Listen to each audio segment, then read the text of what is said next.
I just spent the last weekend at our local gaming convention page, the Philly Area Gaming Expo. If you've wondered, like, what do you do at a convention? Why do people go? What can you do? Stick around. I'm going to do a whirlwind tour of Page, like what I did there, what you could probably expect at your local convention. First question, hey, what is Page anyway? Like I said, it is the Philly Area Gaming Expo. This one is in its third year. It was Page 3. It takes place in the suburbs northwest of the city. It's rapidly growing into a major East Coast convention focused on our niche, the tabletop role-playing game industry. There are like 3,100 attendees or something like that. Part of what makes Page really distinct is the high number of special guests, like the high ratio of industry people. It's almost like an industry type convention. You could meet people like Kelsey Dion from Shadowdark, Luke Stratton from Pirate Board, lots of dungeon tubers, Professor Dungeon Masters, very prominent there. And for old grognards like me who remember the TSR days, there are tons of former TSR folks. So editors, writers, employees. And here's the thing about Page.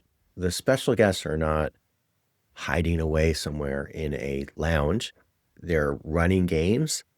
They're holding panels or seminars. They're walking out there, talking to people, signing autographs.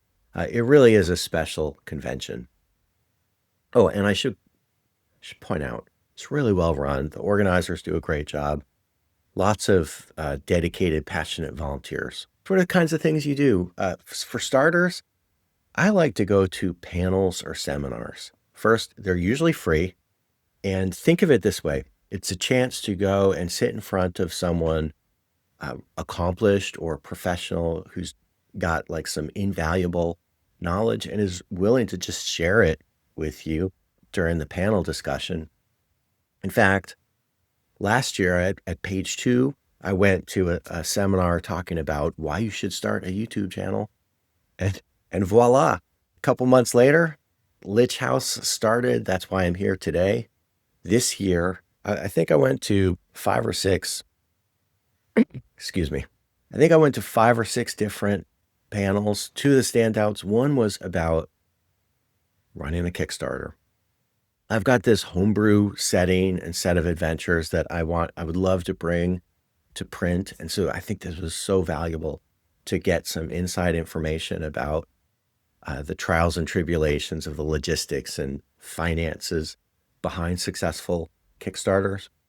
And then the other one was this, it was called Geopolitical World Building by Baron DeRob. Baron runs a YouTube channel called Dungeon Masterpiece. I hadn't followed a lot of his previous work, but apparently in his day job, he does some consulting around security and gamification of like political things. Really interesting stuff, and translated a lot of that into a framework for how you could manage factions and resource struggles and sort of kind of like the iterative tit for tat that would happen in a political minded world. I love that. I thought it was like a chef's kiss moment. Whenever I incorporate like this geopolitical stuff into one of my campaigns, so I've got practical experience, yeah, maybe I'll go in more depth here. And I don't know if he's covered it on his channel, but the seminar was awesome. Okay, what about playing though? Of course, people go to conventions to play games. Now, I am usually the forever game master in my home games. So at con, I don't typically play games, but it is an opportunity. And at this one, they were running a weekend-long mega event called Down the Dark Stairway. It was Shadowdark based. You could show up, roll up a character in like 5 minutes, sit down with a group of 8 or 9 strangers, and do a 1 or 2 hour dungeon exploration. And if you survived, you could come back later and jump into a different session. And over the course of the weekend, keep working with your character. Or if they died, they'd go on the kind of the wall of shame. It was fun. I got to play some Shadowdark. I was actually fortunate enough on Thursday when it wasn't too busy to be able to sit in on one of Kelsey's games too. So I got to meet the author. The crazy part happened on Saturday, though. So one of my friends comes to the convention. He's got a couple of his children in tow. And he's like, let's go spend the afternoon doing down the dark stairway stuff. And I was like, yeah, that sounds great. I ended up canceling the seminars I was going to do. We get over there and they're just completely swamped. And then one of the organizers is like, hey, I know you. Would you want to step in and just be a volunteer referee for the afternoon? And I was like, yeah, okay, that sounds fun. Well, I did. I ended up refereeing down the dark stairway for like 4 or 5 hours. But here's the thing. There wasn't any preparation or guidance given to the referees. You were just expected to kind of bring your own ideas. So I had to improvise a dungeon in like 5 minutes before 9 players sat down ready to play. That was a level up moment. As an experienced referee, we've all had to improvise scenes and wandering encounters and the normal curveballs players throw at us. But I can't remember ever improvising an entire dungeon in like 5 minutes. But now I know I can do it because I had to do it multiple times over the course of the afternoon. So I thought that was completely awesome and a great experience. As far as meeting Kelsey, she's just like how she comes across like in our live streams and stuff, just very positive, passionate about Shadow Dark, really excited about how things are going. And probably the best thing I could say about anyone, she comes across really kind. So what about running? Yes, I go to conventions typically to run games. This time out, I had scheduled 3 different games, Thursday night, Friday night, Saturday night. And again, I typically will run convention games taking place. If I have the choice, I'm going to place them in my home campaign and do some playtesting.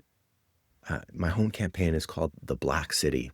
It is a ruined alien city up in the north, squatting on the shores of a frozen island, like above the Arctic Circle, discovered by Vikings. And every summer, as the sea ice breaks, some of them point their longships north, beach them on the shore of the island, and go explore this ruined, frozen alien city. And then there's like little dungeons all over it and underneath it, and deeper caverns below that. And it's all very modular, so very easy to do vignettes at conferences. I did a level 3 adventure on Thursday, level 5, and then a level 8. They were really fun, and I think well received by the players. The level 3 was Ice Dragon's Lair. The players had to find like the lair of a sleeping white dragon frozen in this sort of ice cave. It was basically like The Hobbit, where they had to do their own Bilbo Baggins and see if they could rob the dragon without waking it up. It went horribly wrong. Of course they woke up the dragon, had to negotiate their way out, and I think it ended with them as emissaries of the dragon going back to Trade Town to warn everyone that from henceforth the dragon was awake and now everyone would have to pay tribute. And that's one of the things I love to do in my own adventures, is to have some kind of consequences or complications in them that will change the campaign world in an interesting way going forward. The second one, Friday night, it was called the Warrens of Decay. Deep beneath the city is this sprawling mushroom cavern that's like the food source for the city, run amok after centuries of neglect. There's different lost civilizations down there. So it has a very pulp 1930s fantasy feel to it. The players eventually made their way to the kingdom of the cavemen, where this immortal Hyperborean woman, the last Hyperborean princess, lives, sort of caring for the cavemen, but she's afflicted with crushing loneliness because of her immortality and the fact that there's no one intelligent to talk to. So this one actually devolved into being kind of roleplay heavy. And by the end of the adventure, some of the players were like, yeah, we're not going to go back. We're going to stay with her. It's like, aw, you guys. And then the Saturday night one was the Tower of Thaumaturgy. I was really looking forward to this. I wanted to see how high level Shadow Dark went. I wasn't quite ready to want to unleash tier 5 spells on the world, so I made it a level 8 adventure. And what was interesting about this one, it was this sealed, abandoned wizard's tower, and the players are exploring it, and it's like empty room after empty room that they're just looting, and like they knew something was going to happen at some point. Well, the something was that there's a place where the players can give themselves ultra vision. Once they do, they can see magic and interact with the tower in a completely different way. The problem is the tower is completely full of like these alien horrors that are just slightly out of phase with our reality. Once you have ultra vision, you can see them and they can see you. And so the great horror moment in this one was when a couple of the player characters got ultra vision and start interacting with the world differently, and the other players they're reticent. But then the ultra vision people are being attacked by these things that no one else can see. You're seeing wounds open up on them, and they're really under duress and being swamped. And the rest of the party is like, what are we going to do?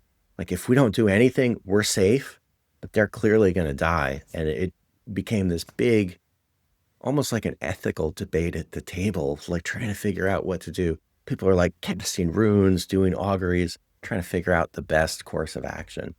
I really enjoyed that one. It ended well. The players were successful. One of the guys afterwards was like, wow, like this was one of the more challenging, thought-provoking adventures I've ever done. I thought that was really high praise. The Page folks are doing another convention in a couple months, and so I may do that one again. There needs to be some tweaks anyway after playtesting.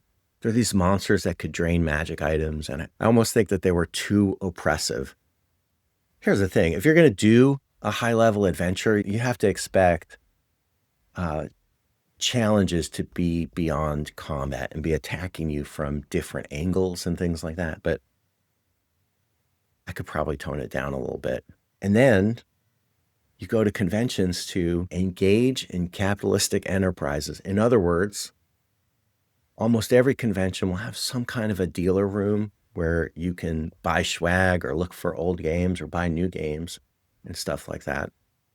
I'm really excited about Page because as it's growing, the quality of the vendor room jumped up dramatically. This year I was super excited to see actually Goodman Games had a full spread there.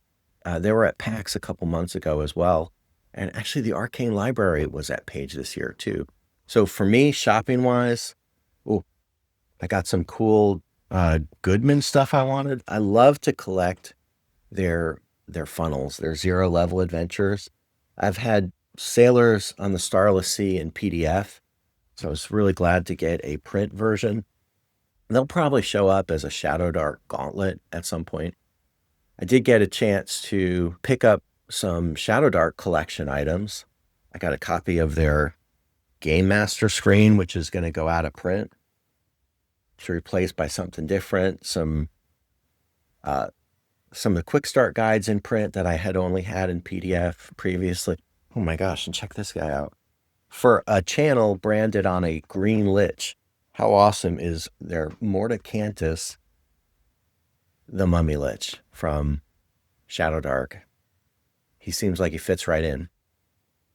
And lastly, I got some Pirate Borg stuff. I think I'm becoming quite a fan of Pirate Borg. I started looking at it because I'm going to be running the Isle of Dread soon for one of my home campaigns.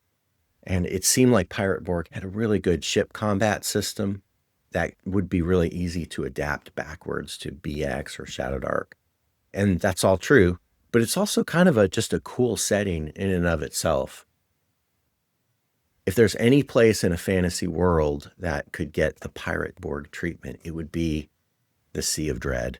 So sorry to my players. I think that my version of the Sea of Dread is probably now going to have ghost ships, skeleton ships, ships filled with all sorts of nameless horror from the depths, all courtesy of Pirate Borg. Okay, that's my whirlwind tour of Page. I know that a cons are expensive. Travel's expensive. If you need accommodations or you have to fly, that can be very difficult for folks. But I would encourage you to look and see what's in your local city or what's nearby. There's a lot of things you can typically do at a convention.